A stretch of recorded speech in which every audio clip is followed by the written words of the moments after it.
એમને કે પગલા પાડવા આવજો, એમ કે કોઈ ગામમાં કથા હોય ને એમ કે શાસ્ત્રીજી પગલા પાડવા આવજો, એટલે એમ કે પગલા ઠાકોરજીના હોય, અમે ખાલી આવશું તમારા વૈષ્ણવના ઘરે દર્શન કરવા જવાના હોય, ઠાકોરજીના પગલા તો ઠાકોરજીના હોય, અમે એમ કહીને જઈ, એટલે અમે જાય ને એટલે તરત જ પાર્કિંગ આવે અને નીચે રૂમ હોય, આખું મકાન દેખાડવું હોય ને, એટલે શરૂઆત ત્યાંથી કરે.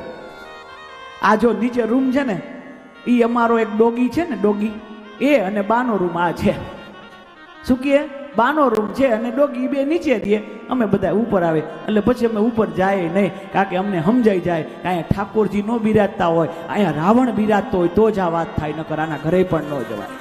આવી વાત કરે તો સમજી લેવાય એના ઘરમાં ઠાકોરજી નહીં બિરાજતા હોય. હવે માનો ને કૂતરાનો રૂમ જે આરે રાખે એ છોકરામાં લેવાનું શું હોય?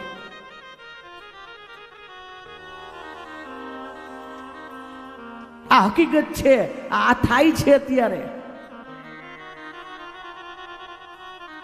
આપણે એક મા બાપને નો હાચવી હકી.